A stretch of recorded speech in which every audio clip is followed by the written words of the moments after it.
Voilà, alors à présent, je voudrais faire un petit tour d'horizon, lui aussi assez rapide, sur l'œuvre de Claudio Monteverdi. Encore une fois, j'aurai l'occasion de faire des vidéos plus précises sur tel et tel aspect de l'œuvre, où je reviendrai de manière plus approfondie sur telle ou telle œuvre. Donc, on peut considérer, enfin c'est tout à fait évident, qu'il y a trois types d'œuvres chez Monteverdi. Donc ça c'est une chose à laquelle je demande une certaine attention, il faut bien le retenir. Il y a la production en matière de madrigal, les madrigaux, c'est un aspect extrêmement important de l'œuvre de Monteverdi. Et d'ailleurs, c'est l'aspect que moi-même je retiendrai dans les vidéos que je qualifierais de vidéos techniques, vidéos d'analyse et vidéos d'écriture, d'exercice d'écriture. Donc les madrigaux, d'une part, j'insiste aussi sur un aspect, il n'y a pas d'ordre, je dis madrigaux en premier, je pourrais le dire en deuxième ou en troisième, ça n'a aucune importance. De toute façon, les trois aspects de l'œuvre ont été pratiqués pendant toute sa carrière, donc il n'y a pas d'ordre ni de hiérarchie. Les madrigaux, ensuite, évidemment, un sujet d'une importance considérable et considérable dans l'histoire de la musique, c'est bien sûr l'opéra. On peut presque dire, moi je ne dis pas ce genre de choses parce que, bon, je pense que c'est un peu réducteur, que Monteverdi est un peu le créateur de l'opéra. Ça n'est pas vrai parce que de toute façon, il a eu des contemporains qui l'ont même précédé en matière de production d'opéra. Donc, et puis aussi sa production en matière d'opéra répond aussi à une demande qui était encore une fois celle de la cour de Mantoue et répondait à une demande qui émanait des académies de l'époque. J'y reviendrai quand je parlerai de l'opéra. Donc deuxième élément, l'opéra, et troisième élément aussi très important, les trois volets sont d'égale importance, la musique religieuse. La musique religieuse, il l'a pratiquée pendant toute sa vie, et il l'a pratiquée beaucoup à sa marque, mais il avait écrit beaucoup de musique religieuse. Et là aussi, j'y reviendrai, et je ferai aussi une vidéo sur certaines œuvres religieuses de Monteverdi. Voilà. Alors maintenant, parlons, puisque j'ai pris l'ordre madrigaux, opéra, musique religieuse, parlons des madrigaux. Eh bien, dans le madrigal, c'est assez différent d'ailleurs de la démarche d'écriture qu'on trouve dans l'opéra. Le madrigal, d'abord, qu'est-ce que le madrigal? Le madrigal est une composition vocale à plusieurs voix. En général, la tradition du madrigal italien, enfin dire madrigal italien c'est un peu un pléonasme, j'aurai l'occasion de parler des origines du madrigal à un autre moment, une autre fois, à une autre occasion. Mais enfin le madrigal est très très italien, est une production très italienne. Le madrigal est une production à plusieurs voix, et je disais, dans la tradition italienne, c'était une tradition à 5 voix. Beaucoup de madrigaux de Monteverdi sont à 5 voix. Bien sûr, ils ne sont pas tous à 5 voix, on va y trouver des fois des madrigaux à 6 voix, des madrigaux à un autre nombre de voix, voilà. On peut même trouver des fois des madrigaux à 2 voix, ils ne sont certes pas très nombreux. Mais enfin, l'essentiel, c'est le madrigal à 5 voix. D'autre part, qu'est-ce que le madrigal? C'est l'écriture en musique, c'est d'un poème. Et la qualité littéraire du poème était extrêmement importante. Ce que je veux dire, c'est que le poème n'était pas un simple petit sujet comme ça, une simple petite œuvrette, prétexte à faire de la musique. C'est le contraire. L'attention était portée sur le texte littéraire, sur le texte en italien. Et ça n'était pas rien, puisque j'ai déjà eu l'occasion de le dire, là aussi j'aurai l'occasion de développer, le personnage central, l'image centrale, certes pour Monteverdi, certes pour l'Italie, pour l'histoire de la littérature italienne, mais pour l'histoire de la littérature européenne en général, c'est celle de Pétrarque. Donc il a mis en musique des poèmes de Pétrarque, mais aussi, ce n'est pas une majorité, hein, il y a des poèmes de Pétrarque. Pétrarque, comme je l'ai dit, était un poète déjà ancien, qui était un poète du XIVe siècle, hein, il est mort je crois en 1374, mais il était extrêmement présent, il était omniprésent encore dans la littérature italienne, et il avait été montré notamment par le fameux cardinal Bembo, ce fameux cardinal prononçait la française Bembo tout simplement, comme le modèle à suivre en matière de littérature. Si vous voulez écrire de beaux vers italiens en langue italienne, j'insiste sur l'aspect langue italienne, à l'époque, bien sûr à l'époque de Monteverdi la chose était entendue, mais à l'époque de Pétrarque elle ne l'était pas.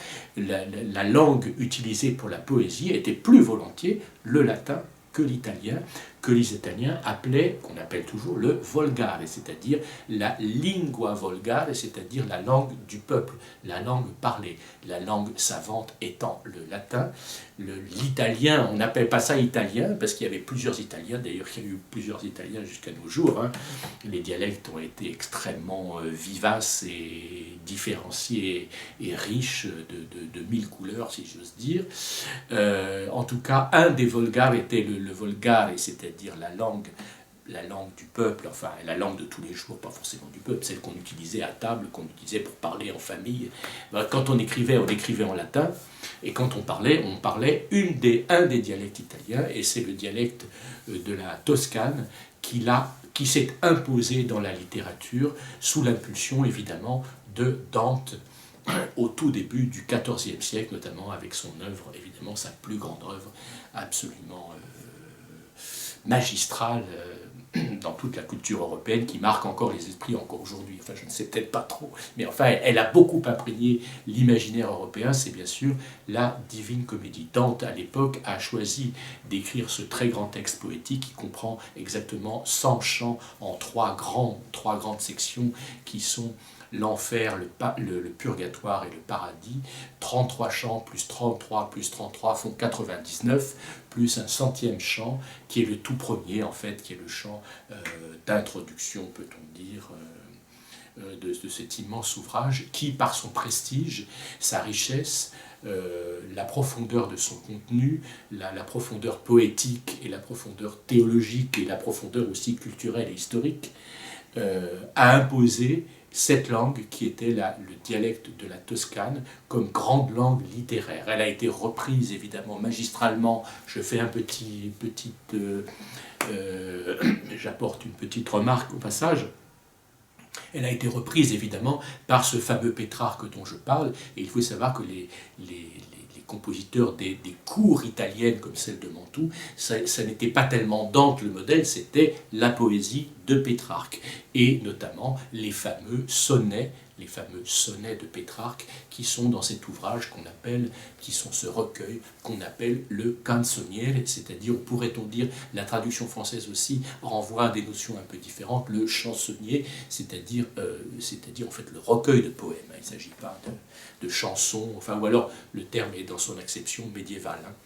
Donc Pétrarque a été très important. La petite remarque que je voulais faire, c'est que, à la différence peut-être de Dante, Dante avait mis une confiance illimitée dans la langue italienne, dans ce qui deviendra la langue italienne. Pétrarque peut-être un peu moins. Il a brillé à un très haut niveau dans ce recueil de sonnets, mais il faut savoir que quantitativement, la plus grande partie de l'œuvre de Pétrarque est écrite non pas en italien, mais en latin. Voilà, ça c'est quand même très important, il ne faut pas l'oublier. Mais ce qui a été retenu par la littérature, par les gens comme Monteverdi, enfin les fameux madrigalistes qui ont précédé Monteverdi au XVIe siècle, dont le plus connu dans la tradition du madrigal italien est Marenzio, mais il y a eu aussi des compositeurs comme le fameux Arcadel, par exemple, ou Verdelot, qui étaient des gens d'origine française qui ont fait leur vie en Italie et qui ont écrit des madrigaux les plus italiens qui soient, malgré leur origine française. Je voulais dire donc que cette langue a brillé au plus haut niveau dans ces fameux sonnets. Il n'y a pas que des sonnets, il y a aussi des sestines, des canzoni, enfin il y a différents types, mais la majorité sont des sonnets. Et d'ailleurs le sonnet aussi s'est imposé en Europe, puisqu'en France, jusqu'à même Charles Baudelaire ou Verlaine, le sonnet est extrêmement présent. Ça vient entre autres de Pétrarque. Le sonnet s'était imposé avant Pétrarque, ce n'est pas Pétrarque qui l'a façonné le premier. Ça venait d'une période antérieure qui était l'école sicilienne, peu importe, je ne vais pas m'étendre là-dessus. Mais enfin, le sonnet a été imposé par Pétrarque. Ce fameux canzoniere était fait de 366 chants, 366 sonnets, enfin œuvres poétiques, qui sont en fait les 365 jours de l'année, plus un. Ça pourrait être une année bissextile. Peu importe, j'y reviendrai quand je parlerai de Pétrarque. Donc, je reviens à Monteverdi et au madrigal. Qu'est-ce que le madrigal? C'est donc un poème, mais je redis, un poème de de qualité, qui appartient à la tradition littéraire italienne, cette tradition pétrarchisante. Donc il y a eu aussi beaucoup de poètes, moins connus aujourd'hui, enfin même pas connus du tout, mais qui ont écrit des poèmes à la manière de Pétrarque, et c'est tout ce corpus de poèmes sur lequel Monteverdi a travaillé et qu'il a produit ces madrigaux. Alors les madrigaux, il les a écrits pendant toute sa carrière, donc il y a des madrigaux de jeunesse, même d'extrême jeunesse, et puis il y a des madrigaux jusqu'à la fin de sa vie, et ces madrigaux sont contenus, si j'ose dire, sont publiés depuis l'époque, ont été publiés à l'époque, et la publication est restée la même en livres. On parle du premier livre de madrigaux, du quatrième, du cinquième livre. Personnellement, je suis un amateur du sixième livre, depuis fort longtemps. J'ai eu l'occasion d'en parler lors d'une petite vidéo que j'ai fait au tout début du quatrième chapitre. Bon, il y a donc 9 livres de madrigaux, et le madrigal est un terrain, si je peux dire, d'expérimentation de l'écriture musicale et de l'adaptation la plus proche possible au poème. Et c'est dans le madrigal, entre autres, on verra ça dans l'opéra sous d'autres aspects, mais dans le madrigal que va s'épanouir la fameuse seconda pratica, c'est-à-dire la deuxième pratique, c'est-à-dire cette écriture musicale qui colle au poème, qui fait que le poème est même devant la musique, puisqu'il y a de nombreux exemples, j'ai eu l'occasion de les évoquer dans la vidéo d'analyse. Et d'ailleurs, ce ne sera même plus tout à fait à ce moment-là de l'analyse, ce serait une simple observation du texte, c'est qu'à certains moments, la musique est même, elle n'est pas en deçà, puisque de toute façon, quand on l'entend, on entend des gens qui chantent, donc elle est omniprésente, la musique. Mais le contenu est réduit des fois à un seul accord. Il va y avoir une phrase, 2 mots, 3 mots, 4 mots du poème, dit s'échangeant d'un chanteur à l'autre sur des notes de l'accord, c'est-à-dire, souvent par exemple, Ré mineur, l'un va chanter La, Fa, l'autre Fa, Ré, etc. Et donc la musique finalement est à ce moment-là extrêmement réduite dans son matériau et réduite à un seul accord, à une seule harmonie. Bien sûr, ça ne sera pas toujours le cas. J'ai un exemple en tête qui me vient, je pense que j'aurai l'occasion d'en parler. Un des madrigaux, je crois, donc dans le 8e livre, qui est sur un texte de Pétrarque d'ailleurs, justement, Ora che il cielo, la terra, etc., c'est-à-dire maintenant que le ciel et la terre se calment, ça évoque le calme du crépuscule, qui est d'ailleurs une évocation, une réévocation d'un moment du 4e livre de l'Énéide de Virgile. Eh bien, ce moment où le poème est dit, il est presque psalmodié, les chanteurs, c'est un madrigal à 6 voix par exemple, il y a 6 chanteurs qui psalmodient le texte sur un seul accord, qui est l'accord de la mineure. Donc ils sont 6, donc il y a 2 la, il y a 2 do, il y a 2 mi, la do mi, accord de la mineure, et chacun chante. Donc l'élément musical, c'est ça que je veux dire, est réduit à presque rien, c'est-à-dire déjà beaucoup, c'est-à-dire un accord, mais qu'un seul accord. Donc, et après, quand il y a la cadence, là oui, quand il y a la cadence, la fin de phrase, les voix s'entremêlent et font s'enchaîner des accords qui aboutissent à la cadence parfaite, c'est-à-dire, c'est en ça que Monteverdi est ce grand musicien déjà tonal, l'enchaînement à la cadence parfaite de l'accord de dominante à l'état fondamental. Revenons à nos notions, à nos chères notions de base, accord de dominant, accord de tonique. Là, on revoit bien ça. Donc, je conclus, puisque j'aurai l'occasion d'en reparler plus précisément. Voilà un des premiers aspects de l'œuvre de Monteverdi, le madrigal. Je redis une chose, c'est qu'il y a des madrigaux, les premiers madrigaux, qui sont encore empreints de la première pratique, pour reprendre son vocabulaire. Et puis on va trouver les madrigaux de la deuxième pratique, la seconda pratica, pour me répéter, qui apparaissent dès les 5e et 6e livres, et qui vont s'épanouir, évidemment, enfin essentiellement dans le 6e, mais 7e, 8e, 9e, bien sûr. Bon, ça c'est une chose, mais j'aurai l'occasion de redévelopper tout ça. Deuxième élément, qui est alors là d'une très grande importance dans l'histoire de la musique. Je dis ça parce que le madrigal, finalement, après Monteverdi, l'histoire du madrigal va s'éteindre. Par contre, l'opéra, lui, ne va faire que se développer. C'est ce qui donnera les opéras de Mozart, les opéras à la française de Lully, de Jean-Philippe Rameau, les opéras, après les opéras allemands au XIXe siècle, de Weber, de Wagner, de Richard Strauss au XXe siècle, etc., etc. Les opéras italiens du XIXe siècle, de Verdi, de Puccini, etc., etc. Donc l'opéra, lui, il a un grand avenir. Eh bien, l'opéra a commencé au tout début du XVIIe siècle avec Monteverdi. Alors il faut être juste, il y a quand même eu un prédécesseur, parce que, si j'ose dire, l'opéra était quelque chose qui était en train de naître. Alors, petite parenthèse, qui n'est pas une parenthèse, je crois que c'est très très important. Il faut se replonger dans le contexte de l'époque, qui était la Renaissance, et même je parle volontiers du XVIe siècle, enfin la Renaissance est le XVIe, mais pour l'Italie, même du siècle précédent, le XVe siècle, c'est-à-dire les années 1400, je dis ça parce que les Italiens disent beaucoup, non pas 15e siècle ou 16e siècle, non, ils ne disent pas 15e siècle, mais disent le 400, c'est-à-dire les années qui finissent par 400, 1400.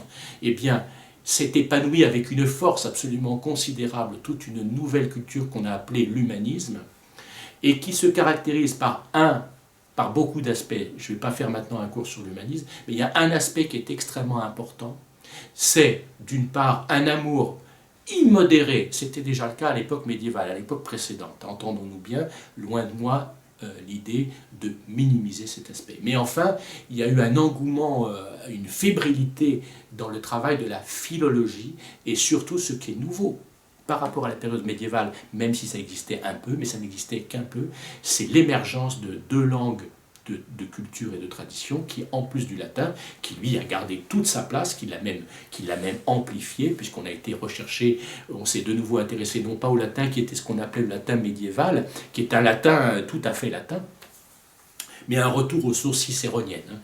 Donc Pétrarque, par exemple, avait un amour absolument immodéré pour l'œuvre de Cicéron, et son but, le grand but, c'était d'écrire comme Cicéron quand il écrivait en latin, et il a énormément écrit en latin. Toute sa correspondance est en latin. Il y a des centaines et des centaines de lettres qui sont des chefs-d'œuvre littéraires. Je l'évoquerai parce que, par exemple, il y a une lettre sur l'ascension du mont Ventoux. Bon, il y a par exemple un texte qui s'appelle Secretum, qui est le secret, qui est un dialogue entre lui, Pétrarque, enfin les deux personnages sont Francesco et Agostino, c'est-à-dire François Pétrarque, Francesco Pétrarque et Saint-Augustin. Voilà. Bon, donc, il y avait à l'époque, ça remontait déjà loin, mais à cette époque, au Quattrocento, c'est-à-dire 15e puis 16e siècle, un immense développement de la recherche philologique de la langue, donc développement du latin, si tant est qu'il ait dû être développé, mais surtout l'émergence du grec. Le grec a été d'une très très grande importance, et la recherche non seulement de la langue grecque, mais de la culture grecque. Au point de se prendre, ça a été extrêmement loin, parce que les grands philologues, comme par exemple Ange Policien ou Marcille Ficin, je tiens beaucoup à ces deux noms qui ne sont pas très connus en France aujourd'hui, mais qui sont des gens qui étaient des Florentins, Marcilio Ficino, Marcille Ficin en français, et Ange Policien, ont été des très très très grands érudits. Par exemple, Ange Policien a commencé à traduire du grec en latin l'Iliade de Homère. Enfin, il faut savoir, il faut s'imaginer à 16 ans écrire le texte. Bon, et des gens comme ça, je ne dis pas qu'il y en avait à tous les coins de rue, mais il y en avait pas mal. Bon.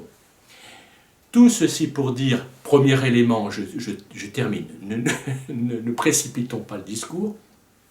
Je parlais des langues d'intérêt, le latin, le grec et aussi l'hébreu. Il y a eu beaucoup l'émergence des hébraïsants. Rappelons aussi une chose, c'est que le grec a été en faveur aussi par la chute de Constantinople, et les lettrés grecs ont afflué en Italie et ont aussi contribué à la diffusion du grec, puisque eux, c'était leur langue maternelle, leur langue d'usage naturel, et ils ont contribué à ça. Premier élément, l'élément philologique était très très important, et puis un deuxième élément, et je fais ici j'ai un regard particulier sur Marcille Ficin, qui a été employé par les Médicis, qui a été d'une très très grande importance, et je vais tout de suite revenir à l'opéra, parce que le rapport est direct, je ne m'en éloigne pas. C'est-à-dire le développement considérable, mais vraiment considérable, c'est-à-dire qu'il a imprégné les mentalités à l'époque, à un point qu'on a du mal à imaginer, et on le verra dans l'Orfeo de Monteverdi justement, c'est-à-dire la philosophie platonicienne. À l'époque médiévale, à l'époque de la scolastique médiévale, la référence philosophique qui se mariait au christianisme, bien évidemment, était le personnage, la philosophie d'Aristote. Elle est centrale, par exemple, dans l'œuvre de saint Thomas d'Aquin. Saint Thomas d'Aquin, mais Dante aussi saint Thomas d'Aquin dit le philosophe, il ne dit même pas de qui il parle. Il est évident pour tout le monde à la période médiévale, au XIIIe siècle, que le philosophe, il n'y en a qu'un vrai grand philosophe, le grand maître, le maître des maîtres, était Aristote. Eh bien, à l'époque de Marcille Ficin, à l'époque du fameux Quattrocento, c'est le XVe siècle, et puis qui s'épanouira au XVIe siècle et qui aboutira, dont l'un des aspects sera l'Orfeo de Monteverdi, ce ne sera plus Aristote, mais Platon. Et plus précisément, non seulement la philosophie platonicienne, mais plus précisément, peut-être pas, peut-être sûrement, la philosophie néo-platonicienne. C'est très important. Et par exemple, Marcille Ficin, à l'époque, a traduit les ouvrages de Plotin, puisque le représentant majeur dans la philosophie grecque du IIIe siècle après Jésus-Christ, néo-platonicienne, le néo-platonicien était Plotin, et dont son disciple était Porphyre. Marcille Ficin a traduit. Tous ces gens-là, Ange Policien, qui était l'élève de Ficin, ont développé cet appétit, enfin cette vision du monde néo-platonicienne. Eh bien, on va la retrouver dans ce premier opéra. Je termine le premier propos, je ne vais pas le laisser en plan. Ce que je disais dans un premier temps, c'est que Monteverdi n'est pas tombé du ciel. Il a écrit son Orfeo dans un Orfeo donc, qui date de 1607 ou 8, alors on vérifiera, c'est 1607. Il l'a écrit sur un terrain, sur un terreau culturel qui était déjà préparé. Alors, je reprends mon propos sur l'opéra. Le premier opéra de Monteverdi qui est d'une importance capitale, et lui-même cet opéra ne s'appelait pas opéra d'ailleurs, il s'appelait Fable en musique, Favola in musica. Et c'était le mythe d'Orphée. Alors il faut savoir rapidement, très rapidement, que ce mythe d'Orphée, la référence était deux textes de l'Antiquité latine, un texte de Virgile, comme on sait dans l'œuvre de Virgile, il y a trois textes essentiels qui sont les bucoliques, les géorgiques et évidemment l'Énéide. Là, il s'agit des géorgiques et c'est dans le 4e livre des géorgiques qu'est évoqué le mythe de Orphée. Et puis il y a un autre texte qui était très important, qui avait beaucoup marqué déjà à l'époque de Dante. Dante connaissait très bien ça, c'était les Métamorphoses d'Ovide, où on trouve la mention du mythe d'Orphée, je crois aussi dans les livres 10 et 11. C'est très intéressant d'aller y voir un tout petit peu, je suggère, je pense que j'ai un petit peu une ambition, c'est de susciter une curiosité pour cette culture. Je pense que c'est très important. Quand on écoute l'Orfeo de Monteverdi, c'est une belle musique, c'est une très belle musique, mais c'est un petit peu dommage de ne pas avoir ces références, d'en être loin. On perd quand même, peut-être pas l'essentiel, parce que la musique est très très belle, elle est très présente, mais quand même. Quand par exemple le personnage au début, le premier personnage qui arrive dans l'Orfeo, c'est un personnage féminin, c'est la musique elle-même. C'est la musique elle-même et elle parle, elle évoque la lyre d'or qui est dans sa main, enfin dans ses mains, la lyre d'or. Eh bien, une lyre d'or, c'est une image néo-platonicienne qui renvoie à toute une philosophie aussi pythagoricienne. Tout ça, j'invite tout le monde à aller y regarder un petit peu de près, de plus près, et moi-même par la suite, quand j'aurai plus de temps, j'aurai peut-être l'occasion de le développer. Revenons à l'opéra Orfeo. L'Orfeo avait été précédé. Je reprends ces personnages que je viens d'évoquer. Ange Policien avait écrit une fable en musique à l'époque qui était la fable d'Orphée, Favola di Orfeo. Voilà. Après, il y a eu un personnage qui a été très important aussi, c'est un certain Péri.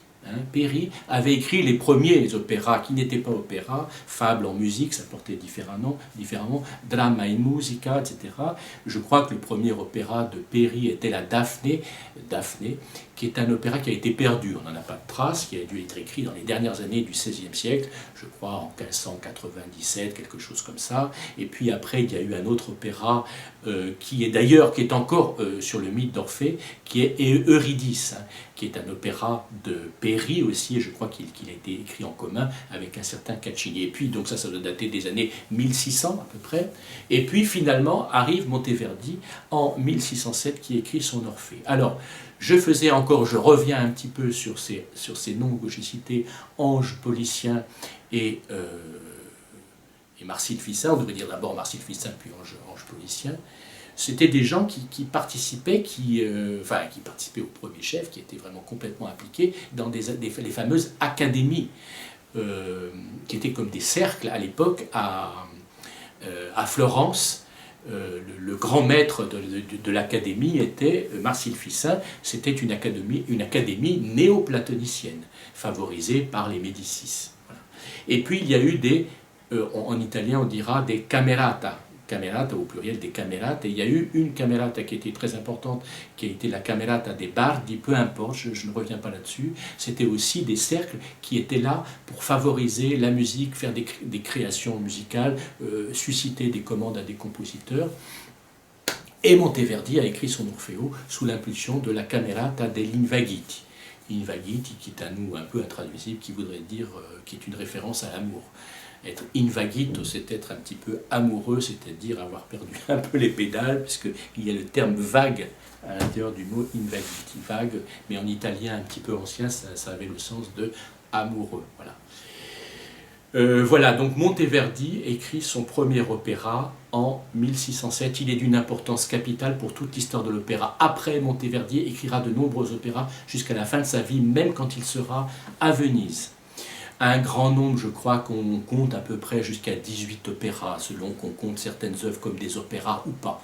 Donc une quinzaine, une bonne quinzaine. Par exemple, il y a le fameux Ballo delle Ingrate, le bal des ingrates pourrait-on traduire. Il y a par exemple le Combattimento, le combat de Tancrède et Clorinde, qui est dans le 8e livre de Madrigal. Certains, c'est déjà un petit opéra, enfin c'est une scène jouée. Alors bon, le nombre d'opéras, peu importe, toujours est-il que la majorité, c'est triste, mais c'est comme ça, la majorité des opéras ont été perdus. Petit aspect historique, c'est que ces opéras ont été perdus lors du sac de Mantoue en 1630, parce qu'il y a eu de très graves conflits à l'époque, notamment avec le Saint-Empire romain germanique, qui avait volonté de reprendre l'autorité sur les villes. Il y a eu constamment des choses comme ça. Il y a eu même le sac plus tard, le terrible sac de Rome. Et il y a eu un sac à Mantoue, c'est-à-dire que Mantoue a été assiégée, prise, etc. Et donc les opéras de Monteverdi ont disparu à cette occasion. Alors certains opéras sont restés. Je cite 3 opéras. Un qu'il faut quand même connaître, et encore une fois sur Internet, on y a très facilement accès dans de belles versions, avec des belles mises en scène, des mises en scène des fois farfelues, mais là j'ai jeté un coup d'œil, il y a de très belles mises en scène, donc j'invite tout le monde à en regarder au moins des extraits, entendre les récitatifs, etc. Donc l'Orfeo est un opéra qui est resté, qui est entier, qu'on donne aujourd'hui. Il y a par exemple le Retour d'Ulysse dans sa patrie, qui est un opéra bien postérieur, et je crois que le dernier, c'est l'Incoronazione di Poppea, c'est-à-dire le couronnement de Poppée, qui évoque tout ce qui tourne autour de la cour de Néron avec Sénèque. Dans l'opéra, il y a un personnage qui est Sénèque, un personnage qui est Néron, etc.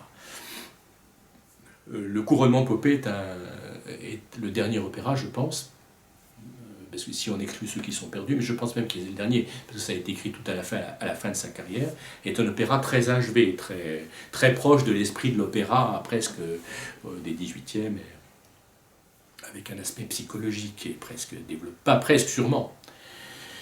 Voilà, alors donc, deuxième volet, j'arrêterai là-dessus, puisque j'aurai l'occasion d'y revenir, l'opéra, et troisième volet qui est aussi très important, c'est la musique religieuse. La musique religieuse, il l'a occupée toute sa vie, et peut-être, peut-on dire, ce qui est assez normal, la musique religieuse appartient assez souvent, du fait de son appartenance aux chapelles et aux traditions palestriniennes, plus à la première pratique. Hein, c'est très important. Il n'en reste pas moins qu'il y a des aspects seconda pratica aussi dans certaines œuvres de musique religieuse. À l'époque, je dis ça un peu rapidement, il y avait 2 préoccupations pour le musicien qui écrivait de la musique religieuse. On pouvait écrire 1000 pièces sur 1000 textes religieux, petits ou grands, mais il y avait quand même 2 grandes sections, 2 grands objets de travail, qui étaient bien sûr la messe elle-même, la messe avec 5 parties essentielles, Kyrie, etc., Gloria, Credo, voilà. Et puis un autre groupe de textes qui était très important et qui faisait l'objet souvent d'œuvres complètes, qui étaient les vêpres. Dans les vêpres, on trouve essentiellement des psaumes mis en musique, un psaume en nombre assez réduit, d'ailleurs il y en a 6 ou 7 qui reviennent toujours, et puis le Magnificat. En général, d'ailleurs, le Magnificat concluait le recueil que représentaient des vêpres. Les vêpres de Monteverdi, le nom complet, sont les vêpres de la Vierge. de la Vierge. Voilà. Alors, en matière de musique religieuse, j'ai cité des opéras, j'ai parlé des madrigaux. En matière de musique religieuse, il y a quand même 3 grands textes qu'il faut connaître, avoir repérés.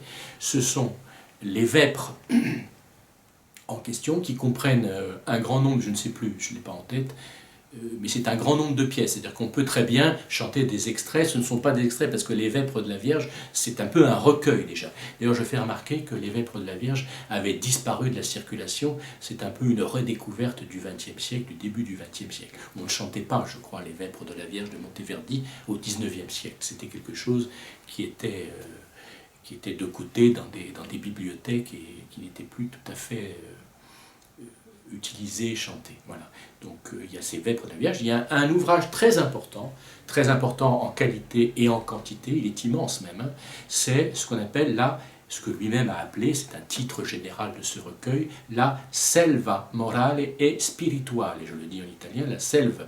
Alors en français pourrait-on dire selve, évidemment c'est un mot très ancien, la forêt morale et spirituelle. Je fais juste une petite parenthèse, que le mot selva, en italien évidemment, signifie forêt, en latin c'était silva, hein, évidemment, et il y avait une tradition qui remontait à l'Antiquité, qui fait qu'on appelait un recueil de textes, par exemple de textes poétiques, on les appelait une silva. Il y a par exemple le poète Stas, auquel Dante fait allusion d'ailleurs dans sa Divine Comédie. Stas a écrit les sylves, on dit les sylves de Stas. Hein. C'était une manière de dire anthologie, recueil. Hein, voilà. Donc quand Monteverdi appelle ça la selva morale et spirituelle, c'est-à-dire le recueil de textes moraux et spirituels. Ces textes sont très nombreux, je crois qu'il y en a une quarantaine, donc il y a une quarantaine d'œuvres musicales contenues dans ce recueil, dans cette selva. Je fais remarquer une chose, c'est que s'y trouve, ça peut paraître étonnant, à côté de psaumes, à côté de messes, il y a des messes, des extraits de messes, il y a tout ce qu'on trouve dans la musique religieuse, et on trouve certains textes, je crois même que c'est le cas du premier, alors je revérifierai, mais je suis à peu près sûr, que le premier texte est un texte de Pétrarque. Alors on pourra me dire, on pourrait dire assez facilement, mais alors comment, est-ce que c'est de la musique religieuse? Eh bien oui, c'est de la musique religieuse. Ça n'est pas un texte canonique, certes, mais je crois qu'il s'agit, je ne crois pas, ça je suis sûr qu'il s'agit du premier texte du canzoniere, et évidemment, Pétrarque avait une vision assez augustinienne des choses, et on sait que Saint Augustin a écrit ses confessions, c'est-à-dire un retour sur lui-même. C'est un peu, on le dit, c'est un peu un cliché de le dire, mais ça n'est pas faux, que c'est une des premières autobiographies du monde occidental. Ça n'était pas habituel de parler de soi dans un texte, on le verra sous des aspects différents chez Jean-Jacques Rousseau, par exemple. Hein. Bon. Eh bien, il y a ça un peu dans le canzoniere de Pétrarque, dans ce recueil de poèmes, de sonnets auxquels je faisais allusion précédemment, qui sont des textes de poésie amoureuse, pourrait-on dire, mais un certain nombre de textes sont des textes de retour sur soi qui sont très imprégnés de Saint-Augustin. Eh bien, Monteverdi, comme par hasard, intègre ce premier texte du recueil dans sa selva morale et spirituale. Donc, voilà, je tenais à signaler ces aspects, j'aurai l'occasion de les développer si je reviens là-dessus. Peut-être autre petit détail, j'en profite, comme ça j'y pense, alors j'en profite. Il y a... mais ça sera un petit retour, un très bref retour au petit chapitre précédent que j'ai fait sur l'opéra. Il y a un opéra qui est très important de Monteverdi, alors je dis c'est très important, c'est bizarre, parce qu'il a disparu, mais il reste un texte. C'était un opéra qui s'appelait l'Ariane, c'est-à-dire Ariane. L'Ariane à Naxos, abandonnée par Thésée sur l'île de Naxos. Eh bien, le seul texte, c'est de quelques feuilles, l'opéra ayant été brûlé, ayant disparu, il reste un texte qui était le lamento, le passage où elle se lamente sur son sort, et Monteverdi l'a inclus dans le 6e livre de madrigaux, je crois. Enfin, je vais arrêter de dire je crois, je suis sûr, le tout début du 6e livre de madrigaux commence par le lamento d'Ariane, qui est en fait un reste de cet opéra Ariane. Mais simplement, dans l'opéra, Ariane, le personnage central, chante seul ce lamento, mais il en fait un madrigal à 5 voix, c'est-à-dire qu'il reprend tous les éléments, ce qui est chanté par une seule personne, et désormais tressé dans une polyphonie à 5 voix. Je dis ça pourquoi? Ça peut paraître un peu incongru de revenir à l'opéra alors que je suis en train de parler de musique religieuse, parce que les dernières pièces de la selva morale et spirituale, c'est ce qu'on appelle, dans une tradition, le lamento della Madonna, c'est-à-dire la lamentation de la Vierge Marie. Et le texte a été changé, mais il a repris quasiment textuellement le lamento en tant que madrigal du 6e livre de Madrigaux. J'espère me faire comprendre. Je redis parce que j'ai peut-être été un peu vite. Il utilise, c'est très important, j'y tiens, donc j'insiste un petit peu, les dernières pièces de cette fameuse forêt morale et spirituelle ne sont autres que la musique du lamento d'Ariane. Pourquoi je dis ça? C'est parce qu'à l'époque, et c'est une idée à laquelle je tiens particulièrement, la musique avait une certaine forme d'élévation. Je n'aime pas, je le dis, j'en profite, ce terme de musique profane. C'est-à-dire que quand on écrirait, si Monteverdi, on a l'habitude dans les livres de musicologie, on le voit, il y a la musique religieuse d'un côté, il y aurait la musique profane de l'autre.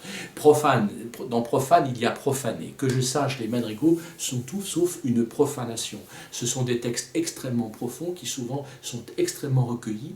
Et ce que je veux dire, c'est que leur écriture musicale n'est en rien différente de l'écriture de la musique religieuse. C'est exactement la même chose. Et ici, on en a une preuve, puisqu'il utilise la même musique, aussi bien pour un texte qui serait profane et qui, à mes yeux, ne l'est pas du tout, qui est le Lamento d'Ariane, et il s'en sert en tant que Lamento della Vergine, enfin, il est dit della Madonna. Voilà. Je tiens à cet aspect. J'ai toujours eu horreur. Alors, je sais ce que c'est que la musique religieuse. C'est un texte destiné, effectivement, à l'Église. Mais le fond de la musique est le même. La facture de la musique est la même, la profondeur, la capacité de recueillement ou d'extériorisation, des fois aussi, bien sûr. Je ne parle pas toujours d'un aspect qui serait un aspect introverti. Il y a des choses qui sont extrêmement claires, extrêmement vivantes, extrêmement joyeuses, extrêmement belles, aussi bien dans la musique dite religieuse que dans la... Enfin, dite religieuse, non, elle l'est vraiment, mais une musique profane, je n'aime pas ce mot-là. Je voulais le dire au passage. Voilà, et puis je reviens un peu à ce que je disais, pour la musique religieuse, 3 grandes œuvres, les Vêpres de la Vierge, la forêt morale et spirituelle, pour le dire en français, et un 3e texte qui est aussi un recueil, je ne vais pas le développer, qui est un recueil de messes et de psaumes. Voilà. Et bien voilà les 3 grands volets de la musique de Monteverdi. Personnellement, je m'attacherai à certains aspects extrêmement petits, je le dis à l'avance, parce qu'il faudrait des dizaines d'heures pour traiter le madrigal, bien sûr. D'abord, les madrigaux de Monteverdi sont extrêmement nombreux, je pourrais en parler beaucoup. Je vais prendre certains petits aspects très précis qui nous serviront à une observation dans le cadre de l'écriture, de l'approfondissement de l'écriture, et voir quelles sont les caractéristiques aussi de cette écriture du tout début du XVIIe siècle. Voilà. Eh bien, à très bientôt. On me reverra donc pour analyser ces textes.